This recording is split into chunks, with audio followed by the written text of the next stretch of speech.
Good afternoon, councillors, staff, and welcome to the September meeting for Murrumbidgee Council. We would like to pay respect to the traditional custodians of the lands and waters of the Murrumbidgee local government area and to all Aboriginal elders past, present and emerging. We are committed to honouring the continuing connection that West Australia holds Murrumbidgee's land, waters and community as one of the oldest living cultures in human history. In the spirit of open, accessible and transparent government, and to ensure this meeting is open to the public, this council meeting is being recorded. This recording will be placed on council's website following the meeting. Okay, I will call for apologies, please. Councillor Turpin, any further apologies? If not, would somebody like to move? Move Councillor Major, seconded Councillor Turpin. Those in favour, please say aye. Aye. Those against? Carried. Thank you. We'll move to the minutes of the ordinary council meeting of the 26th of August 2025 and the 10th of September 2025. And I'd like somebody to move that these minutes are a true and accurate record, please. Move Councillor Bryce, seconded Councillor Sassy. I'll put that. Those in favour, please say aye. Aye. Those against? Carried. Thank you. I'll remind all councillors of any pecuniary interest declarations. Has anybody got any declarations to determine before we start? I have two here, one from Councillor Heath and one from Councillor Bryce. Okay. I will now move to the mayoral minute that we have prepared here. Do I have to just do it? Yes, do. Okay. The mayoral minute is regarding in principle support for the implementation of the National Carp Control Plan and its recommendations.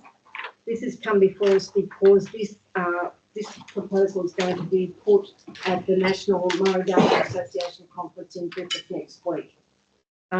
So the motion seeks council's in principle support for the funding and implementation of the National Carp Control Plan and its recommendations by the Federal Minister for Agriculture, Fisheries, Forestry, the Honourable Julie Collins MP. So I hope everybody has had the opportunity to read this. All we're doing is asking each member council of Region 9 of the Murray-Darling Association to provide this in principle letter of support to enable serious advocacy and action in this space. Are there any questions, please? No. Would somebody like to move, please? As a mayoral minute, it's been moved and seconded by the mayor. Oh, by me. Okay. Right. So all we need to do is read the recommendation, Councillor Craig, and call for a vote. Okay. Well, the recommendation will read that Council A, supporting principle the Murray-Darling Association's urgent call for the federal government to fund and implement the National Carp Control Plan and its recommendation, and B, endorse a letter to the Honourable Julie Collins MP, Minister for Agriculture, Fisheries and Forestry, with a copy forwarded to the Murray-Darling Association for their records. I'll put the recommendation. Those in favour, please say aye. Aye. Those against? Carried. Thank you. We'll move to the Mayor's report. Oh, here it is. Okay. The months seem to be going really, really quickly, and it's hard to remember where you've been and what you've done or what month it actually happened in.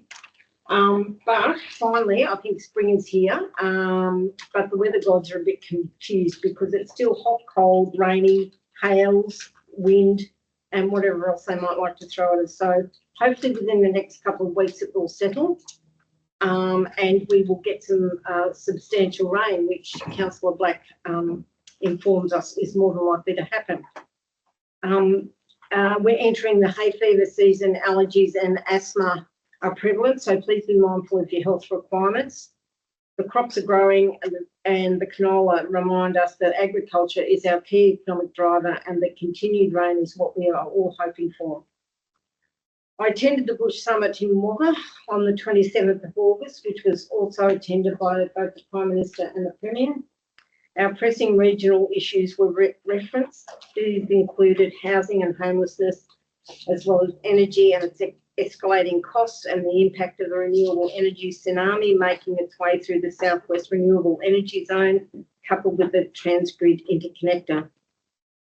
The state of our national economy was addressed, including a lack of recognition for the agricultural products we generate and the value of our natural resources.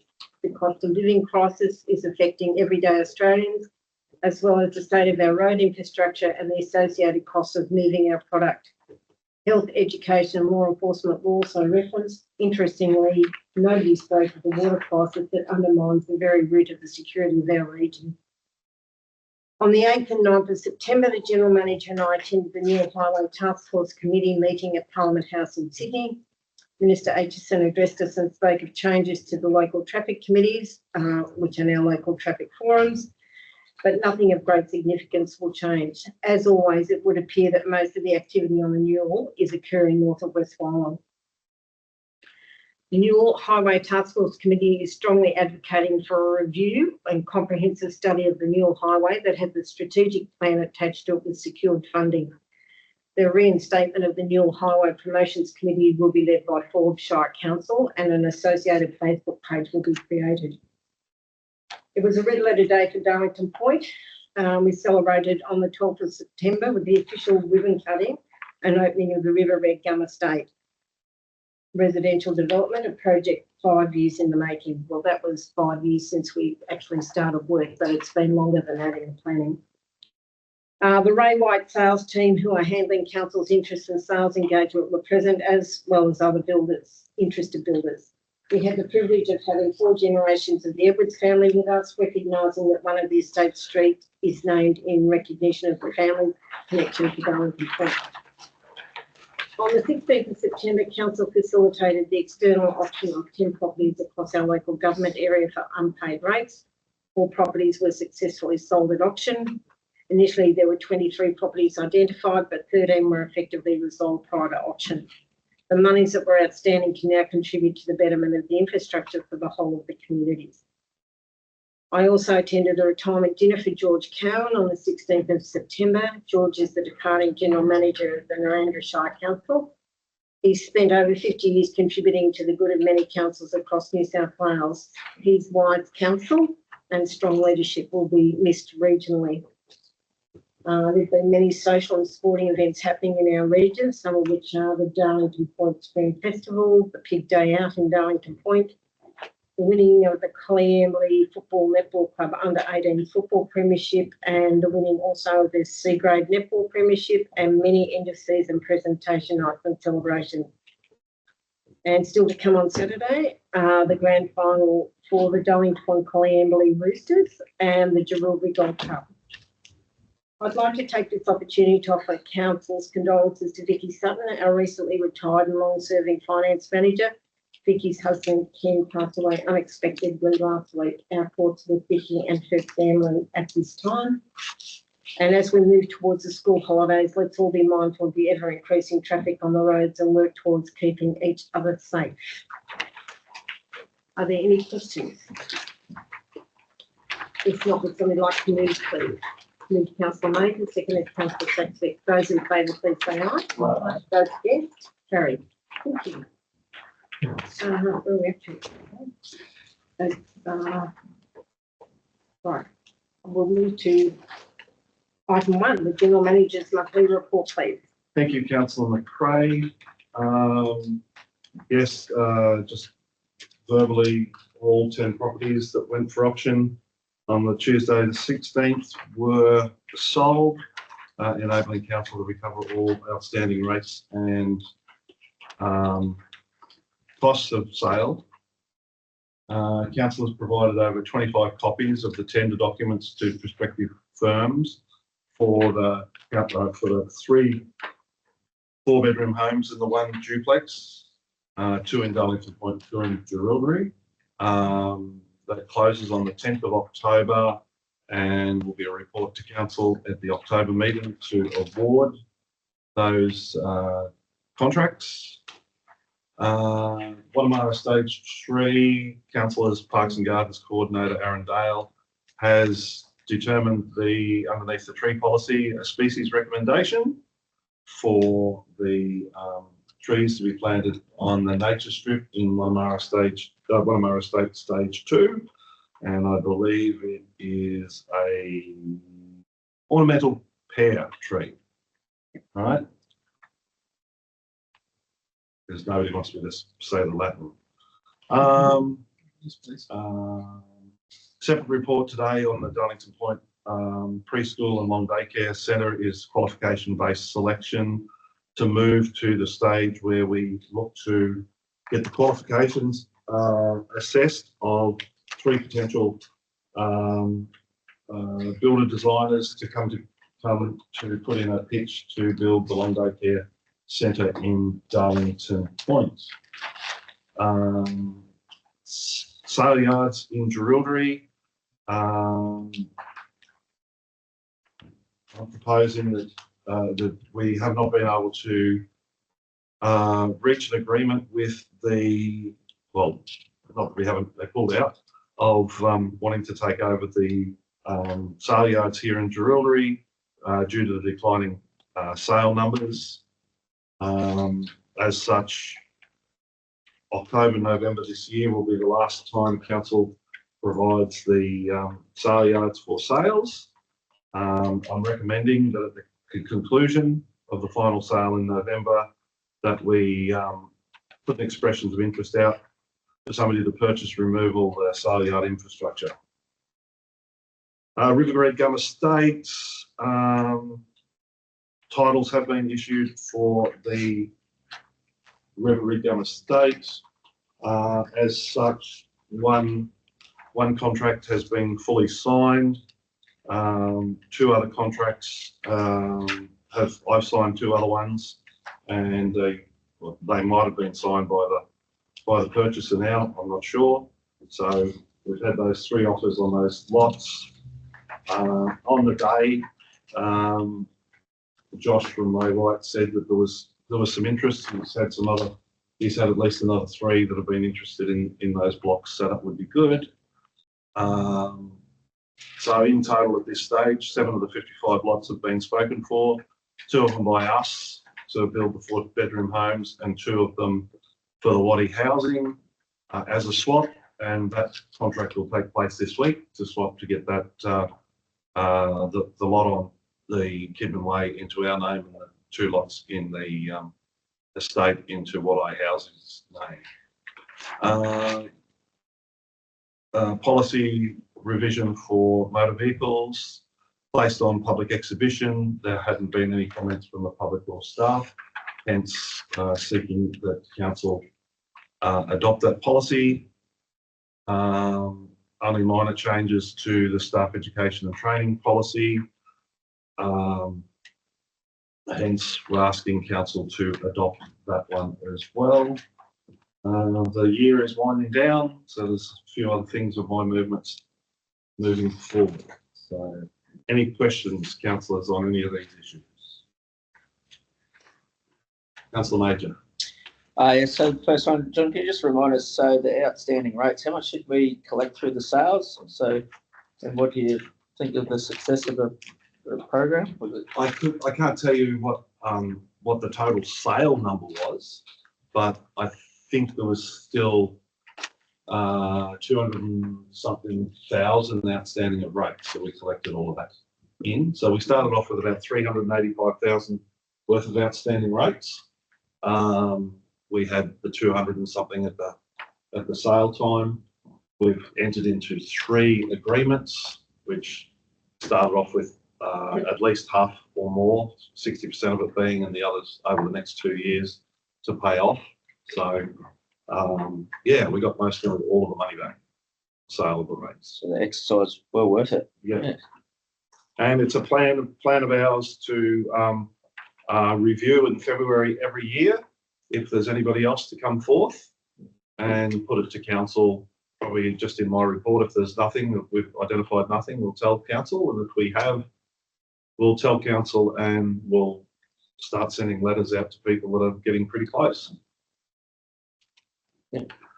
Councillor Major, just to add to the General Manager's comment, at a dinner I was at recently, It was the same day as the auction. I went to this dinner and I was speaking with other councils, and they do this annually. So if there's any pushback about council being overly onerous in this space, it is actually what we should be doing, and it will be council's to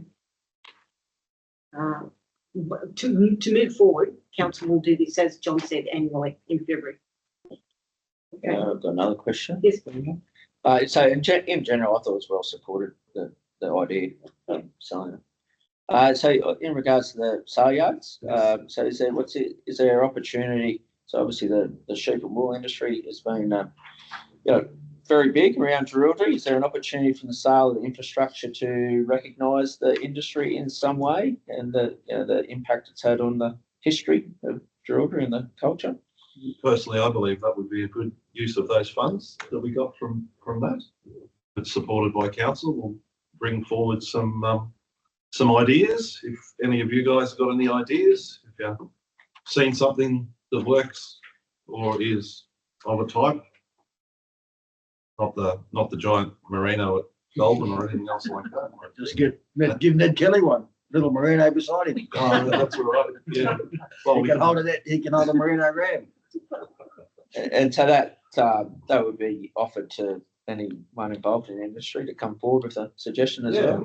Let's From find the out. community. Do that. Yeah. We'll see how much money we get first. Yeah, well, it will need to have some parameters around it, Councillor Major, because having recently gone down that path with the bronze statue, it's a very, very expensive exercise. So we would need to be very mindful of managing the level of expectation, I think. Yeah. But I totally agree. I think we should do something to recognise the industry that has made significant added significant prosperity to where we live, but we just need to manage the level of expectation. Yeah. And also, any opportunity? What's the opportunities for the land going forward? Is there any thoughts on processes? We could probably easily just put it to residential, not resident, industrial land. It's already be zoned for that at this stage. Fence it off and have it as a horse block. Yeah. I guess again, Councillor Major, if there's anybody out there with some blue sky thinking that might have something to bring to the table, Council would be really interested to hear what they have to say. Yeah. My only comment of those sale yards, and I was recently out there 12 or 18 months ago, is the yards are not fit for purpose in today's society, today's modern practice. So the lease option hasn't worked to have them rebuilt, and so therefore we have no option other than to demolish them. Yeah. Can I just ask, the truck wash has always been a side hustle with the sale yard, so would that be something that would no longer be? It'll still be there. It still gets utilised for more than just the sale yards traffic. It actually earns a little bit of money from other things. So it does have maintenance. Yeah. Mm. I'd be keeping the truck wash for now. It's just right beside the LLS yards there and things like that, so still gets utilised. Okay. Are there any further questions? If not, the recommendation will read in the General Manager's report. Would somebody like to move, please? Move Councillor Perkins, seconded Councillor Fitch. That one, the revised policies as listed below be adopted. A, the motor vehicle policy, revision 3, and B, staff education and training policy, revision 2. 2, Council endorses Pyrus Kalyana capital narrow columnar ornamental pear tree for Wannamurra Estate Stage 2 to maintain the level of consistency with tree selections of Stage 1 and instruct that the trees be A, spaced 7 to 8 metres apart, 1 tree per property on a nature strip. 2, positioned on both sides of the roadway, staggered alignments to achieve avenue effect. And C, 3 to 4 metres off the curb, 2 metres clear of the driveways and 10 metres from the intersections. And 3A, the Jerilderie sale yard be closed effective 28th November 2025 And B, the general manager be authorised to call for expressions of interest from interested parties to purchase and remove the infrastructure at the sale yard. With that recommendation, those in favour, please say aye. Those against? Carried. Thank you. Item 2, please. Thank you, Councillor McRae. Item 2 is I'm seeking something a little bit different in the space of building the Darlington Point Long Daycare and Preschool. What I'm suggesting is council go out to the market seeking expressions of interest from qualified professionals for the design and construction of a 121 place preschool long day care facility. Phase 1 will just be the assessment of the qualifications of the professionals and their ability to deliver on such a building. I looked on the website and I found already at least 7 firms that just specialise in building long daycare facilities, and we've had others approach us once before, a couple of years back, if you remember, based out of Ballarat, that just do this. So I plan to do that. So virtually phase 1, we'll narrow down to three firms that will give them $20,000 each, and they will go away and they'll put a full and final turnkey solution in for our preschool long day care centre. So we know exactly the risk is onto them to make sure that they meet all regulatory requirements of a preschool long day care centre, that they facilitate some minimums will be there in the number of rooms and how many cots and everything we would like, and all of those wonderful sorts of things. But that'll be at the end of the day. So we'll put the expressions of interest out. We'll narrow it down to 3, which will probably come back to November meeting. And then from there, we'll appoint 3 of them to go away and give them probably until February to come forth with a response to us. Councillor Black. I noticed you've gone from approximately 85 to 120. So we always went to the got our initial designs. I said to the initial designer, tell us what the maximum we can put there. And they come back with a maximum for that site is 120 places. Right, so I've kept it at that maximum of 120 pace. It's easier I believe it's easier to lock a room up than it is to try and build another one.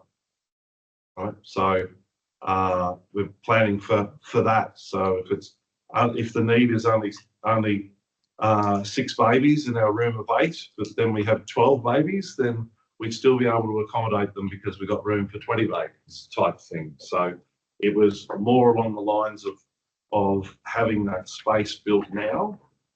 If we were getting a grant from a government department, they would say you've only got a grant for 42 place, you're only going to build a 42 place, and no matter that you've got a need for 60 kids, you're building a 42 place. So this takes it away from that. We may only be accredited for 42 places at the start, but that doesn't mean we can't get the accreditation more and more and more because we'll have the space to be able to do it. So that was my thought on that space. We can go smaller if council chooses, but 120 that'll max out that site that we've got, and that's plenty of room for the kids to be undercover, plenty of room for the kids to have their playground space. Separate playground space has come back for the little ones to the bigger ones, and all that sort of stuff can be accommodated on that site, particularly if with our plans to use the drop-off car park or the visitor car park to be on Boyd Street there, right? There'll be enough room here for staff parking and deliveries and things like that on that one site and everything else. So, Thank you. Any further questions? I just support the concept. I think it's pretty important we get it right. Yeah. from the start.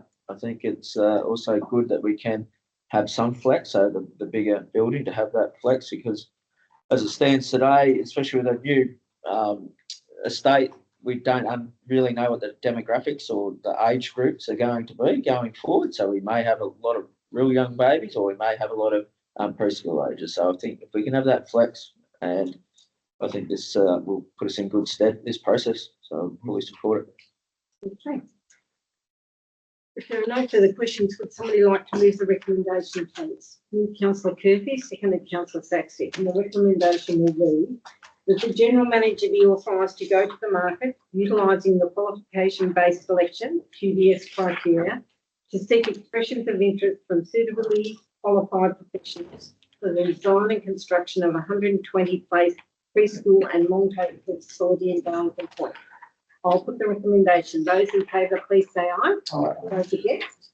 Carried. Thank you. Item 3, please. Thank you, Councillor McRae. The Local Government New South Wales Annual Conference is end of November again this year. We've got until the end of October to submit submissions, but we're getting in a little bit earlier in relation to a submission that I would like to reintroduce.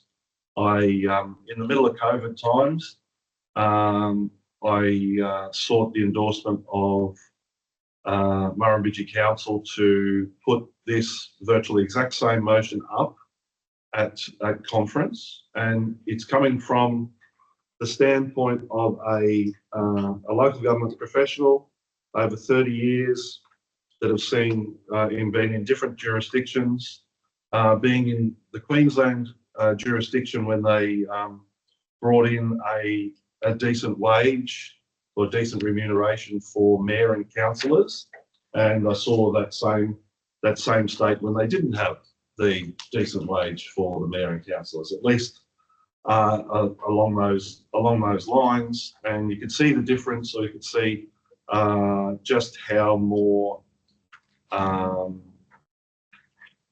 active, one of a better word, for everybody that's in there.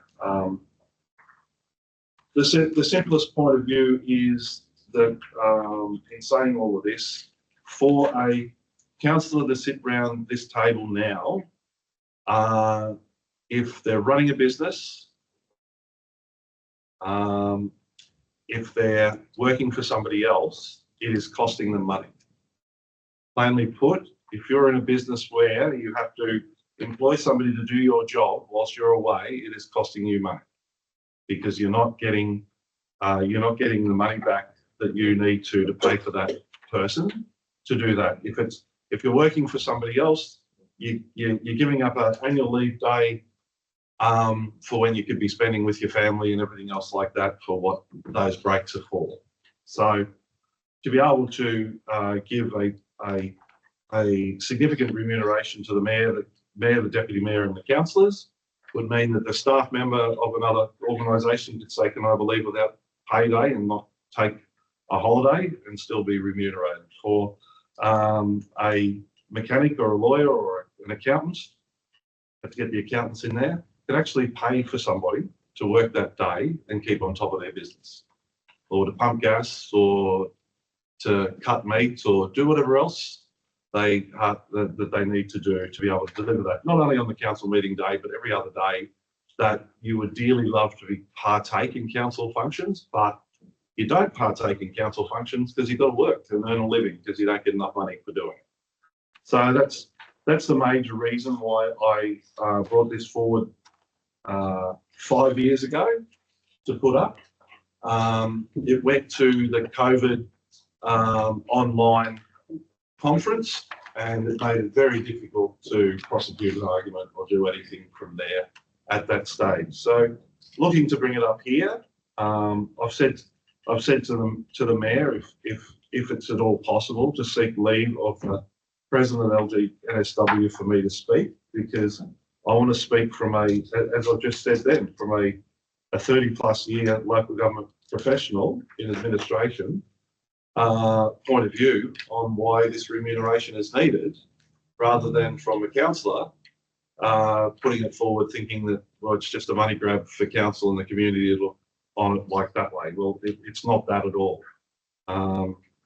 It's a necessity, I believe. I've taken the categories of the New South Wales remuneration and I've laid it over what the Queensland remuneration is. So that's the Queensland remuneration for something as similar in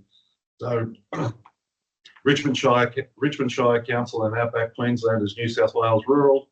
That's what the councillor, the deputy mayor and the mayor gets, right? So that's why I set it up like that. And that's what we're New South Wales Rural here. So any further questions? Councillor Black. Oh, No. okay. My comment will be that yes, I will definitely seek approval for the general manager to speak to it. Councillor Major? I just want to speak in support of it, John, because I honestly believe it will open opportunities for some people and it'll, increase the diversity that sits around the council chambers. And I think that's important. I think we need all, range of ages, experiences to make the best decision for the community. So we'll all make up part of it. And I know it certainly does, hold people back.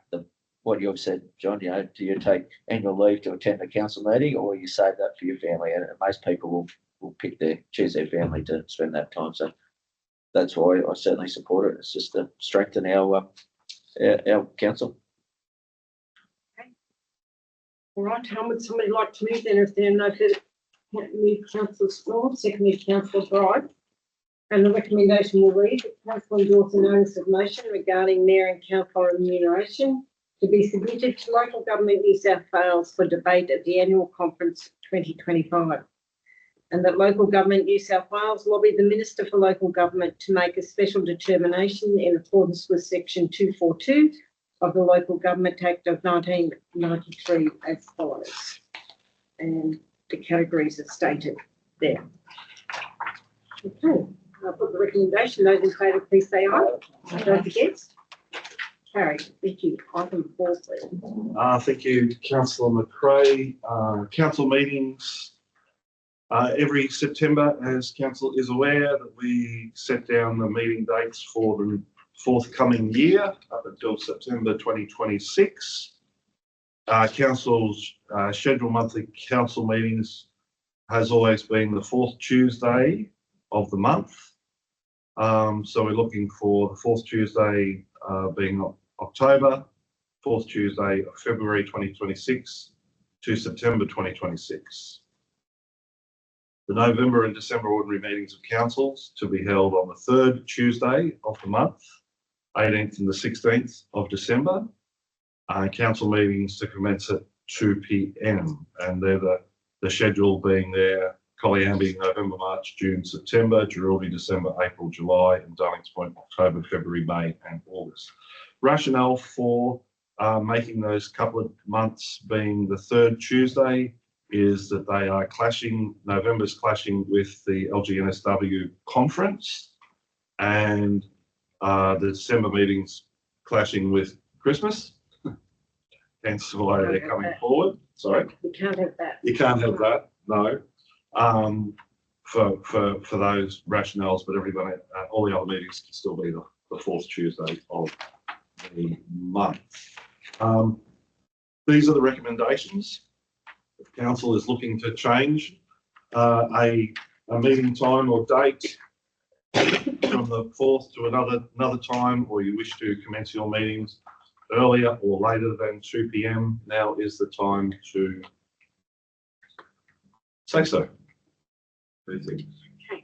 Are there any questions or further comments of John's report or recommendation? If not, would somebody like to move, please? Move Councillor Blackwood, seconded Councillor Turkey. And the recommendation will read that a council schedule monthly council meetings for the fourth Tuesday of October 2025 and fourth Tuesdays of February 2026 to September 2026. B, the November and December ordinary meetings of council be held on the third Tuesday of the month, both being the 18th of November and the 16th of December 2025. C, council meetings commence at 2 p.m. And D, the meeting venues alternate between Giraldy, Darlington Point and Colliamby as follows. Coleambally, November 2025, and March, June and September 2026. Murrumbidgee, December 2025, and April and July 2026. And Darlington Point, October 2025, and February, May and August 2026. I'll put the recommendation. Those in favour, please say aye. Aye. Those against? Carried. Thank you. Item 5. Thank you, Councillor McRae. September also, we do the reappointments of our standing specials 355 advisory, external and internal committees. I've only got two recommended changes. One to the Internal Audit, Risk and Improvement Committee, that we make that 3 independents, with the appointment of Simon Darley as a expert in information technology. And for the Coleambally Australia Day Committee, add Councillor Strawn to the councillor representation on that committee. I have no other changes. The rest is as written. Thank you, Councillor McRae. Are there any questions of General Manager regarding the appointment of delegates to council committees? If not, would somebody like to move, please? Move Councillor Heath, second is Councillor Major. And the recommendation will read that the standing and special committees, Section 355 committee, advisory, external and internal committees be reviewed, with council representatives determined for appointment to each committee. I put the recommendation. Those in favour, please say aye. Aye. Those against? Carried. Thank you. Item 6, please. Item 6 is in relation to a number of policy reviews that have been undertaken by the Finance Directorate, proposing that 3 of the policies that were reviewed to date, and there will be more to come, be readopted without change, being the Coleambally lease conversion policy, the fees and charges pricing policy, and the rates, fees and charges hardship policy, and then proposing a number of changes to the other policies listed there. The details of which are set out in the paper, so I won't go through in extensive detail. Just checking to see the most probably notable changes in relation to the investment policy, just changing some of the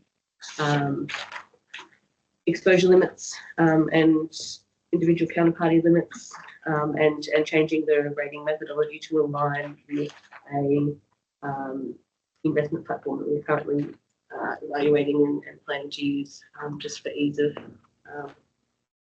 management of those ratings, which I will note differs from the what we had discussed at the workshop, but I don't think in any material way. We'd previously just said highest rating, but we'll go with the S&P. Other than that, relatively minor changes that are outlined in the paper itself. They're just proposing that further changes be adopted as presented. Okay. Would somebody like to move, please? Councillor Heath, second Councillor Bryce. Are there any questions of Caitlin? If not, the recommendation will read that 1, that the following policies be readopted without change. The Coleambally lease conversion policy, revision 2, the fees and charges pricing policy, revision 1, and the rates, fees and charges hardship policy, revision 3. And 2, that the following revised draft policies be adopted. Those being the asset disposal policy, revision 2, the credit card policy, revision 2, the customer service charter, revision 2, financial reserves policy, revision 1, investment policy, revision 3, and related party disclosures policy, revision 3. I'll put the recommendation. Those in favour, please say aye. Aye. Those against? Carried. Thank you. Item 7, please. Thank you. Through you, Madam Mayor. Item 7 is a report considering the amendment of the Young Street or re-reg Young State Development Control Plan. Council will recall that in May 2023, Council adopted a development control plan for the then Young Street subdivision. It sets out Council's expected development standards applying to that residential subdivision. At the time, Council used the proposed subdivision layout and lot descriptions to apply a number of controls on what lots could be suitable for dual occupancy or multi-dwelling residential development. Since the finalisation of the plan and the subdivision, council needs to amend the description of those lots, which is principally what the amendment does. It just retains the same controls, but it now applies to those lots that were in your original plan to their current description. And it's presented to council for approval to place on public exhibition for a period of 28 days. Thank you, Gary. Would somebody like to move, please? Move Councillor Major, seconded Councillor Strawn. Are there any questions of Gary regarding this item number? No? Okay. Well, the recommendation will read, the council endorse the amended development control plan, Young Street Precinct, amendment number 1, and place on public exhibition for a period of 28 days. Upon completion of the exhibition, council officers undertake a review of the submissions, if any, and report back to council. I'll put the recommendation. Those in favour, please say aye. Aye. Those against? Carried. Thank you. Item 8, please. Thank you. Through you, Madam Mayor. Item 8 relates to amendments to council's current section 7 called Development Contribution Plan, as discussed at last month's consultation meeting.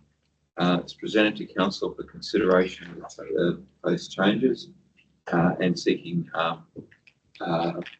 consent to place on public exhibition for 28 days. The actual new plan is listed under attachment 12, and basically what we have done is amended the estimated cost and time frame of a number of works that were already in the current plan on community facilities. Added some new proposed works program under roadworks, such as roads on council regulated roads identified in the renewable energy zones, and included 2 new infrastructure proposed work programs, improvement of telecommunication facilities, and upgrade to council's waste management facilities. And these are just provided for council as guides. Council may choose to add extra ones or delete any of those included. And following the exhibition period, a further report will be presented to council for further discussion, especially if we have any community input into it. Okay, thank you. Somebody like to move, please? Move Councillor Major, seconded Councillor Bryce. Are there any questions of Gary regarding this report? If not, I think it speaks for itself.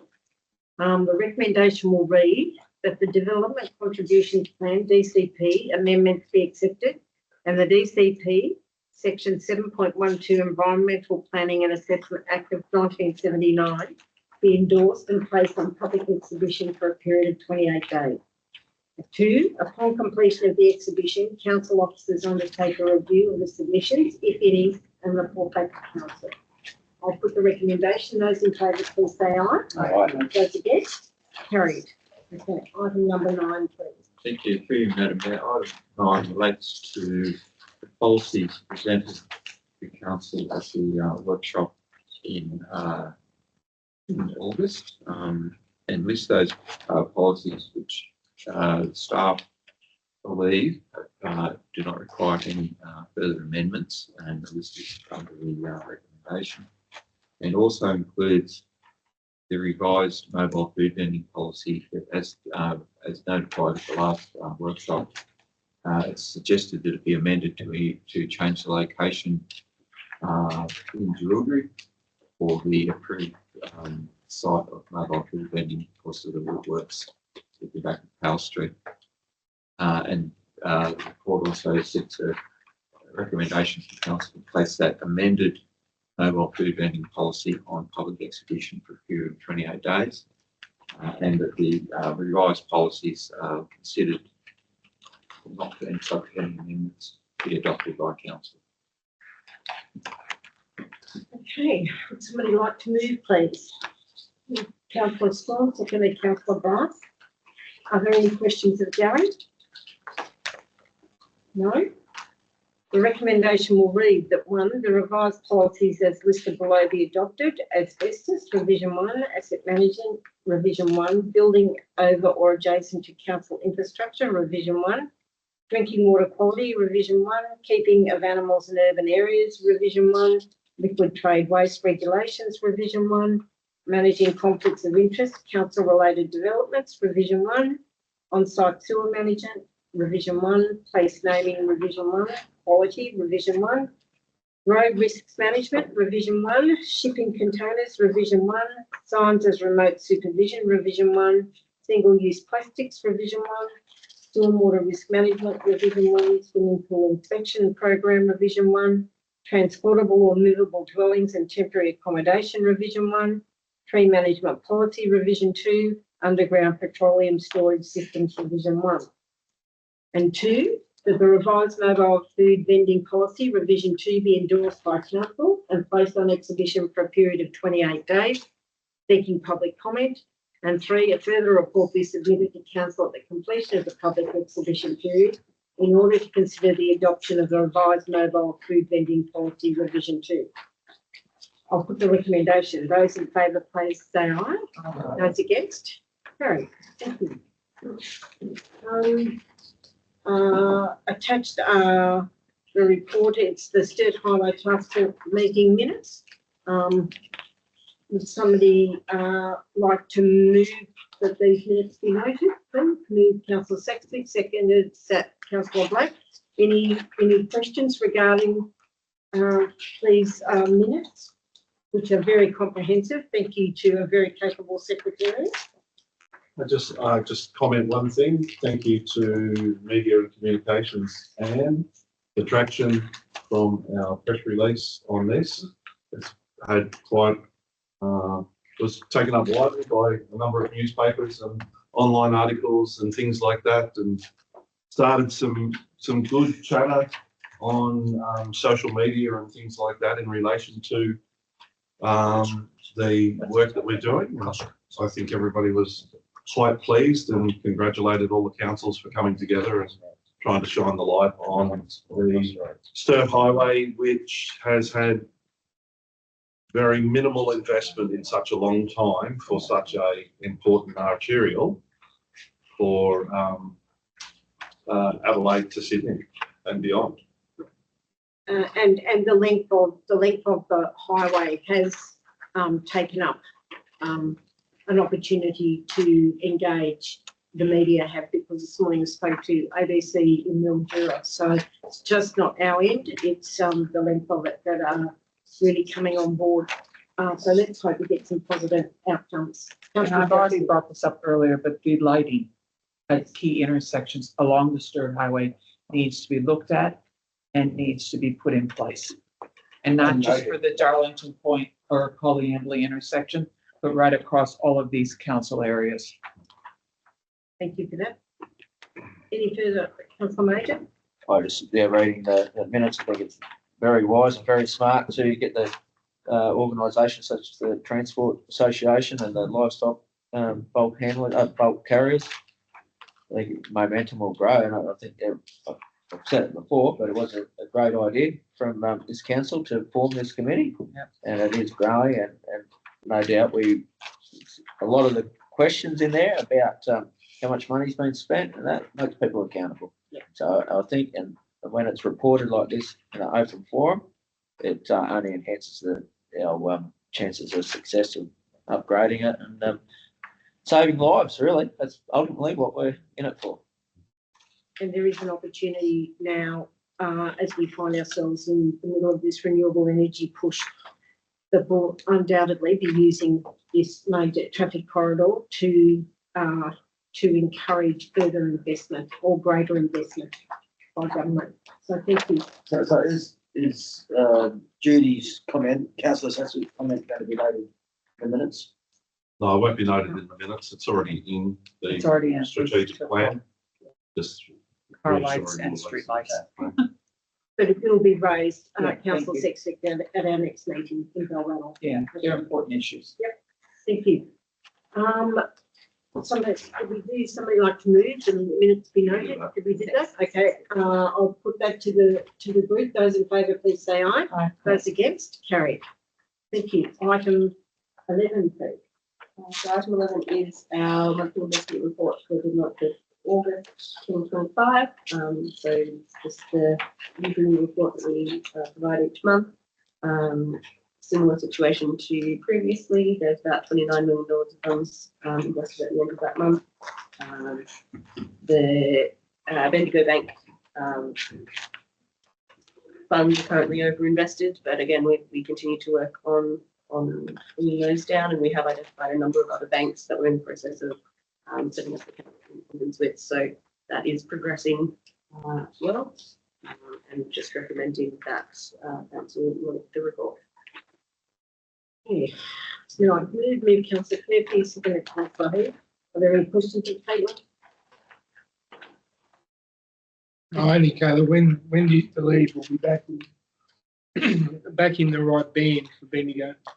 I think it will be, I haven't looked at what the timing of the investments maturing is, but we've now moved to or are trialing an investment platform that makes getting quotes and investing with other banks a lot more straightforward and a lot more competitive as well. Oh, great. So I'm imagining that as they mature, we will be pulling them out now, whereas in the past they have been well forward a couple of times. So I'm thinking that basically whenever the last Bendigo Bank matures, I think we should finish both. So, No worries, you've got a plan. Thank you. yeah. Thank you. Yep, no, that's fine. Any further questions of Captain? If not, the recommendation will read the council note the monthly investment reports identifying all money council has invested under section 65 of the Local Government Act of 1993. Those in favour, please say aye. Aye. Those against, carried. Thank you. Item 12, please. Thank you, Madam Mayor. Item 12 is the monthly list of development applications approved under delegation for August. It provided the council's information and noting. Just a question, Gary. This digital lead light sign, where exactly in Carrington Street is it going to be? It's at what I, Sorry? at what I. At what I? Yeah. Okay. Okay, are there any further questions of Gary? If not, would somebody like to move the report, please? Move Councillor Major, seconded Councillor Curfew, and the recommendation will read that the information contained in the development applications approved under delegation for August 2025 report be noted. Those in favour, please say aye. Aye. Those against, carried. Thank you.